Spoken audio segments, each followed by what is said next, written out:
because the gap between the NFD and the PSL is very small. Sometimes the gap between the ABC Motshepe League and the PSL can be very small. I've seen a lot of games, and I've seen sometimes I even say a lot of players in South Africa are overrated, because when you look at them very closely, let me just give you a Magesi for an example. You look at that squad. It was their NFD squad. Yes, it has got a Mzava who has played in the PSL. It has got Julian Manqoba who has played in the PSL. It has got a Dapo who has played in the PSL. It has got Manqoba who has played in the PSL, and Shiramandaro who has played in the PSL, and Chipazeze who has played in the PSL. But it's the team that they had in the NFD, like we're saying, and that is a very strong team. That is a very strong team that when I can bring you a big team and put it in front of you here and say man on man, one by one, look at this and look at this and say which of the two is stronger than the other. Then you will be surprised, I never thought Magesi has got maybe stronger personnel than what I thought of all the other counterparts. So the reality in South African football is that we are not too worried about what happens technically. We are too concerned about everything else that is happening outside the pitch, and that is why we are not even bothered with the development of youngsters.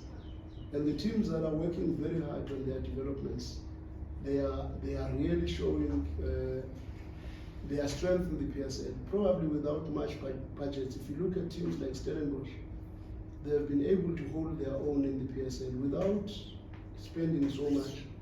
You look at Cape Town City, they've done the same. How many players have they sold in the process? And you look at all these teams and you say, then what is the difference between smaller and bigger teams in the PSL?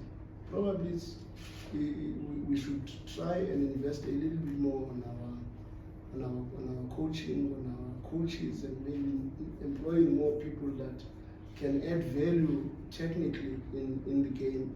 There are many teams that have got, maybe the administration staff is 3 times more than the technical staff.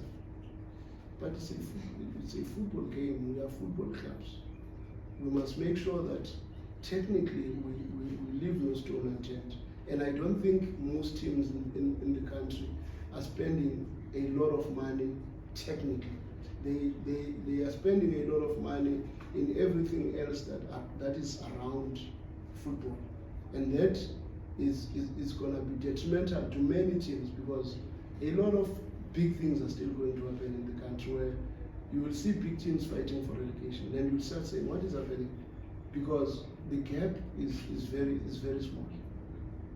And maybe the teams that are at the bottom are working harder, because that's another issue. Because in South Africa, there are also a lot of players that have got this entitlement that they are playing in the PSL, but they are not working hard enough for their salaries and to sustain their jobs within the PSL teams.